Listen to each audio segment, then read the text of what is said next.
तो हेलो दोस्तों, इस वीडियो में हम लोग सॉल्व करेंगे क्लास 8 मैथ का एमसीक्यू क्वेश्चन चैप्टर का नाम है पावर एंड एक्सपोनेंट्स, यानी कि घातांक एवं घात। ठीक है, और ये हमारा टारगेट है A+ स्कोर करना बोर्ड एग्ज़ाम में।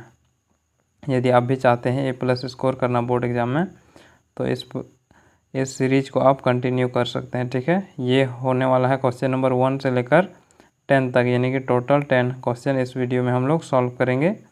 और ये है हमारा क्लास नंबर। ठीक है, तो चलिए, जितने भी क्लास आप प्रीवियस क्लास हुआ है वो आपको प्लेलिस्ट में मिल जाएगा। तो चलिए आज के क्लास के क्वेश्चन को देख लेते हैं। तो क्वेश्चन नंबर 1 में देखिए, क्वेश्चन नंबर 1 हमसे पूछा गया है एक पूर्णांक a के पावर में m के लिए m कहलाता है, तो m को हम लोग क्या कहते हैं। ठीक है, तो जब भी इस प्रकार दिया रहे और पूछा जाए m क्या है या a क्या है, तो इसको हम लोग कहेंगे आधार कहेंगे नीचे वाला को, और इसको कहेंगे घात। ठीक है, यानी कि घातांक, ये आ जाएगा घातांक यानी कि पावर, ये वाला आ जाएगा। ठीक है, चलिए अब हम लोग बढ़ते हैं क्वेश्चन नंबर 2 की ओर। तो क्वेश्चन नंबर 2 में देखिए, इसमें पूछा गया है 3/2 का गुणान प्रतिलोम माने गुणात्मक प्रतिलोम या इसका व्युत्क्रम। तो गुणात्मक प्रतिलोम 3/2 का गुणात्मक प्रतिलोम क्या होगा, 2/3, यानी कि इसका उल्टा हो जाएगा। ठीक है, तो ऑप्शन नंबर ए सही होगा। चलिए अब हम लोग बढ़ते हैं क्वेश्चन नंबर 3। इसमें पूछा गया है 5 का पावर में कितना है, 2 के पावर में 5 है, इसका प्रतिलोम गुणात्मक प्रतिलोम। तो गुणात्मक प्रतिलोम क्या होगा, 2 के पावर में -5 क्या होगा, माइनस आ जाएगा। ठीक है, गुणात्मक प्रतिलोम जब भी पूछा जाए तो इसके पावर में माइनस आ जाएगा, इस प्रकार क्वेश्चन के। ठीक, यानी कि ऑप्शन नंबर बी सही होगा। चलिए अब हम लोग देखते हैं क्वेश्चन नंबर 4 को। तो क्वेश्चन नंबर 4 हमसे पूछा गया है, ये है इसका घातांक की रूप हमें निकालना है। ठीक है, तो घातांक की रूप क्या होता है, ये कितना जीरो है, 2 4 5 तो जीरो है, तो हमें क्या करना है 10 लगा के 5 पावर में। ठीक है, तो ये आ गया इसका, ये संख्या का घातांक रूप। कितना जीरो है, 5 जीरो, इसलिए पावर में 5, यानी कि ऑप्शन नंबर बी सही है। ठीक है, चलिए अब हम लोग देखते हैं क्वेश्चन नंबर 5। इसमें कहा गया सूर्य एवं पृथ्वी के बीच की दूरी 1.5 नहीं 150 मिलियन किलोमीटर है। इसका मानक में ऐसा निम्नलिखित में लिखा जाता है। तो इसका मानक कैसे लिखते हैं, इसको मानक रूप में कैसे लिखते हैं। ठीक है, तो इसका मानक रूप ये वाला है, ऑप्शन नंबर बी सही है। ठीक है, मानक रूप लिखने के लिए हम लोग सिंपली एक संख्या को लेंगे, उसके बाद दशमलव लेंगे, और जितना संख्या होगा उसको हम लोग पीछे लिखेंगे। ठीक है, दशमलव जस्ट एक संख्या के बाद हम लोग दशमलव लेंगे, वही होगा इसका मानक रूप। और जो इधर जो संख्या बचेगा, यानी कि जितना जीरो, इसका गुणांक जो होगा 10⁻, ये जो कितना है 8 है, तो इसको हम लोग किस प्रकार लिखे थे, जैसे कि यहाँ पूछा गया है 150 मिलियन, तो 150 मिलियन का मतलब होता है, और इसमें 6 जीरो। ठीक है, तो 6 जीरो, ये हो गया 150 मिलियन।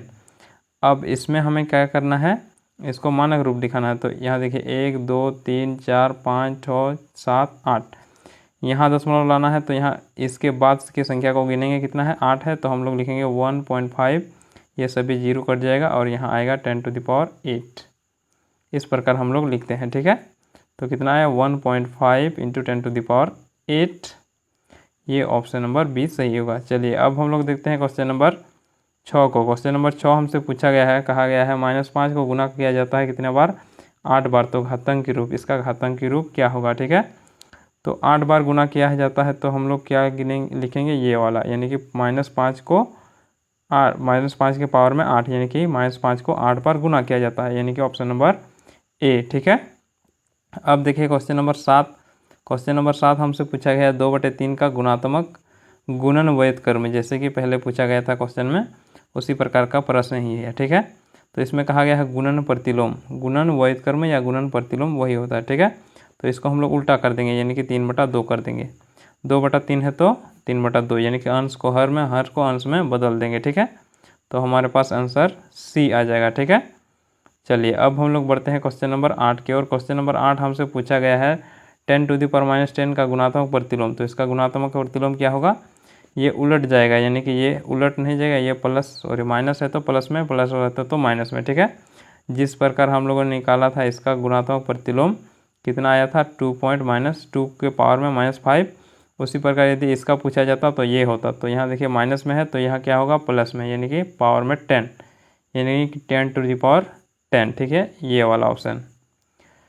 चलिए अब हम लोग बढ़ते हैं क्वेश्चन नंबर 9। क्वेश्चन नंबर 9 हमसे पूछा गया है m के पावर में n और इंटू फिर है n के पावर में n, तो इक्वल होगा, तो निम्नलिखित का सत्य क्या है, तो ये किसके बराबर है। ठीक है, तो यहाँ देखिए बेस एक ही रहे, बेस यानी कि आधार एक ही रहे, और गुना में पावर का क्या होता है, जोड़। यदि कि आधार किसको कहेंगे, जो नीचे में a है वो सेम है, और गुना में है तो हम लोग लिख सकते हैं a के पावर में m + n, यानी कि पावर का जोड़ होगा। तो ऑप्शन नंबर सी सही होगा। ठीक है, तो चलिए आज के इस क्लास को हम लोग और लास्ट क्वेश्चन को देख लेते हैं।